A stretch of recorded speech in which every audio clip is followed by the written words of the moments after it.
Tout commence en 2006. À l'âge de 10 ans, mes parents décident de divorcer. Suite à cela, je l'ai évidemment pas très bien vécu. Et c'est à partir de ce moment-là que j'ai commencé à prendre du poids. J'ai commencé à prendre un petit peu de poids au début, puis je me suis renfermé dans les jeux vidéo. À l'âge de 10-11 ans, j'ai commencé à jouer pas mal, de plus en plus. Et c'est là aussi où j'ai commencé vraiment à avoir une mauvaise hygiène de vie. Bon, il faut savoir que pendant toute la période de mon obésité, je continuais à faire du sport. Je faisais du handball à l'époque, sport que j'apprécie fortement.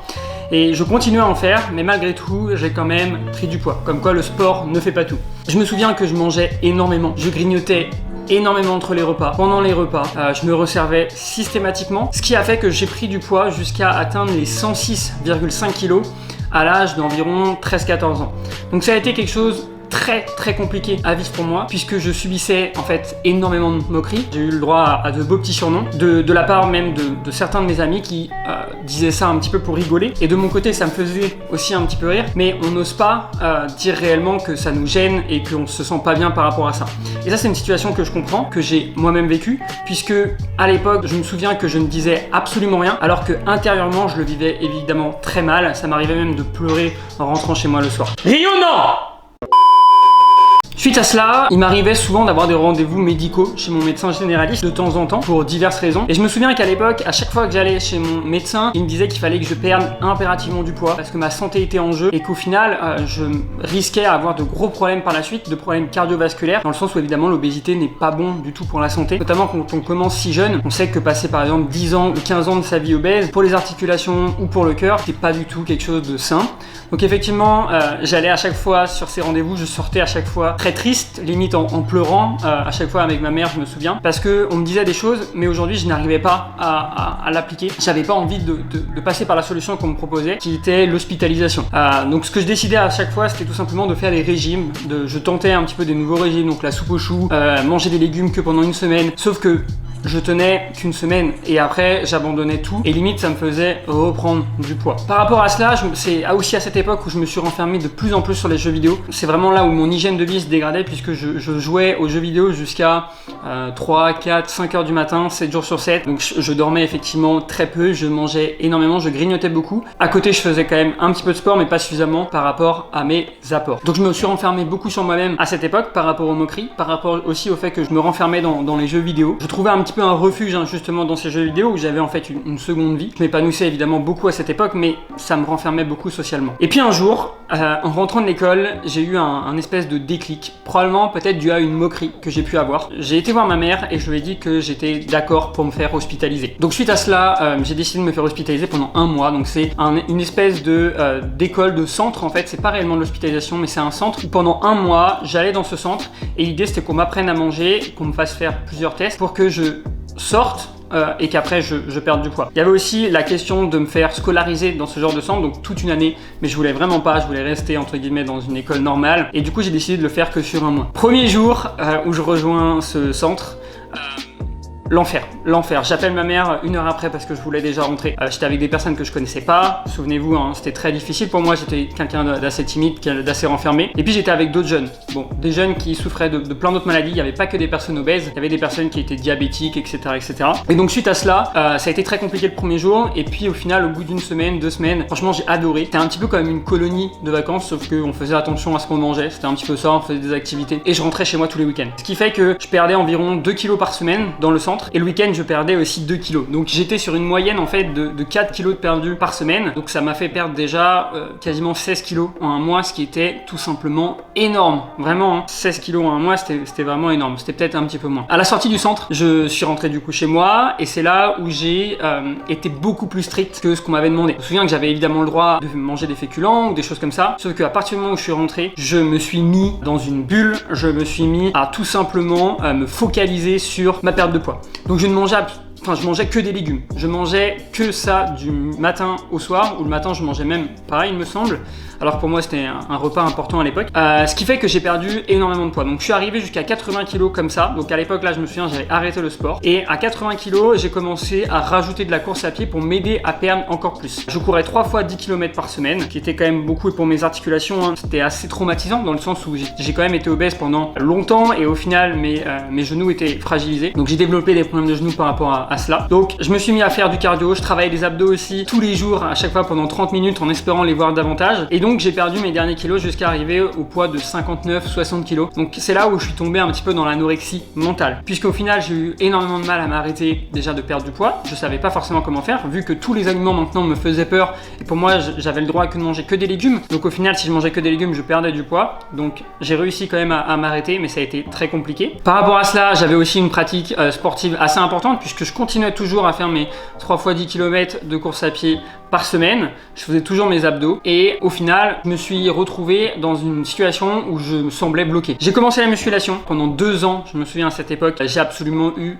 aucun résultat. Pourquoi? Parce que je mangeais absolument rien. J'étais toujours fatigué, j'avais zéro libido, j'étais très irritable et au final j'avais l'impression de faire beaucoup de sport mais pour absolument aucun résultat puisque je continuais toujours mon cardio mais j'avais rajouté de la musculation à côté. Évidemment je ne progressais pas du tout sur mes entraînements de musculation, évidemment je ne prenais pas beaucoup de plaisir non plus puisqu'il n'y avait pas forcément de progression et suite à cela ça m'a emmené justement dans le cercle vicieux des troubles du comportement alimentaire puisque c'est là qu'est arrivée la réelle frustration et j'ai commencé à faire des crises d'hyperphagie. Pourquoi? Parce que tout simplement pendant des mois, des années, je me suis restreint, mais quand je dis restreint, c'était énormément. J'étais peut-être à 800 calories par jour, ce qui est tout bonnement énorme, enfin c'est très peu, c'est moins que l'apport calorique d'un enfant de 5 ans et donc j'ai développé pas mal de problèmes de santé par rapport à cela et je ne savais pas comment en sortir parce qu'évidemment à l'époque je n'osais déjà pas en parler à mes parents, pas en parler à ma famille ni à mes amis et j'étais le seul à savoir que j'étais dans cette situation et donc ça se traduisait par je mange très peu, je fais beaucoup de sport, donc j'étais très frustré, donc je partais en cacahuète et donc je mangeais énormément de grosses quantités jusqu'à me sentir mal et parfois d'être à la limite de vomir et puis après je culpabilisais, donc je revenais dans ce cercle vicieux dans le sens où déjà je me voyais au final encore gros et je savais pas du tout comment sortir. Pour moi, si jamais je compensais pas, j'allais prendre du poids. Et au final, ça fait que pendant des mois, je suis resté dans cette situation. Une situation où, évidemment, en plus d'avoir des problèmes parce que je mange pas beaucoup, j'étais dans une situation qui était très compliquée psychologiquement, avec l'impression d'être totalement seul, l'impression que personne me comprenne et l'impression que je ne pourrais jamais m'en sortir. Donc, je sais pas si vous comprenez, mais cette situation a vraiment été un point qui était extrême, dans le sens où je refusais les sorties. Pour moi, je ne pouvais plus aller manger à l'extérieur avec mes amis. J'emmenais même mes tupperwares à Noël. Donc c'était vraiment quelque chose qui était très problématique dans le sens où en plus les gens me jugeaient par rapport à ça et me disaient mais pourquoi tu fais ça? Parce qu'ils me trouvaient évidemment très bien, ils me trouvaient même assez mince et c'était pas forcément mon cas. Donc j'ai eu beaucoup de mal en fait à m'en sortir. Et puis là pendant des années, voire même des mois, j'ai commencé à m'intéresser fortement à la musculation en tombant sur des chaînes YouTube. Puis je me suis formé, j'ai lu beaucoup, j'ai fait des formations sur internet et je me suis rendu compte qu'au final j'aimais énormément ça. C'est là où j'ai commencé à me mettre vraiment dedans, où j'ai commencé à avoir une pratique beaucoup plus intéressante, où j'ai compris qu'il fallait que je commence en fait à manger et que si je voulais sortir des troubles du comportement alimentaire, il allait falloir que je mange davantage pour pouvoir avoir des entraînements intéressants et pour pouvoir chercher à devenir plus fort. Donc ce que j'ai fait, c'est que j'ai commencé enfin à manger. Là, ça a été très compliqué au début, mais en fait, tout simplement, par rapport aux personnes que je suivais sur internet, notamment des Américains, et je sais pas pourquoi, mais mes barrières se sont totalement enlevées et je leur ai fait entièrement confiance. Donc j'ai aussi à ce moment-là découvert la diète flexible qui a totalement changé ma vie et c'est là où j'ai commencé à réintégrer des aliments plaisir dans mon alimentation. Donc pendant des mois, j'ai commencé à reprendre un petit peu de poids. Physiquement, j'étais très bien, donc j'étais effectivement content. Là aussi, je suis rentré après en BPGEPS où j'ai commencé en fait à faire ma formation de coach sportif, tout simplement parce que à la base, j'étais destiné pour aller en école de commerce et je me suis dit, ok, ça va pas du tout me plaire et je savais qu'avec mon expérience, pour être passé par l'anorexie, l'obésité, les crises d'hyperphagie, je savais que je pourrais aider beaucoup de personnes qui sont dans ma situation. Et je me doutais que je n'étais probablement pas le seul en fait à être dans cette situation parce que à l'époque, je sais qu'on parlait beaucoup des Américains avec le terme binging où en fait ça voulait tout simplement dire crise d'hyperphagie, tout simplement où on mange entre guillemets sans s'arrêter, notamment ce qui était très fréquent post-compétition.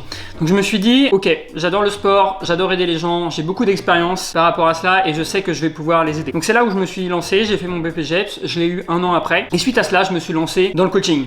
Dès la sortie de mon BPGEPS, j'ai commencé Smart Body, c'est là où j'ai lancé Smart Body, donc il y a maintenant 3 ans et demi, 4 ans. J'ai commencé à coacher de plus en plus de personnes. Au début, j'ai commencé avec des personnes qui souhaitaient perdre du poids. Et puis au fur et à mesure, je me suis spécialisé dans la gestion des troubles du comportement alimentaire. J'ai remarqué avec maintenant mon équipe que de plus en plus de personnes aujourd'hui souffrent de troubles du comportement alimentaire en France à cause de mauvais coachs, à cause de l'ascension des réseaux sociaux. Ce qui en fait emmène ces personnes à avoir une mauvaise image d'elles et à développer ce genre de maladie, ce qui est quand même assez problématique puisque je sais un petit peu la psychologie que ça entraîne derrière derrière, et je sais que ces personnes souvent se sentent seules et se sentent incomprises et pensent d'ailleurs même qu'elles ne pourront jamais s'en sortir, un petit peu comme moi je l'ai vécu.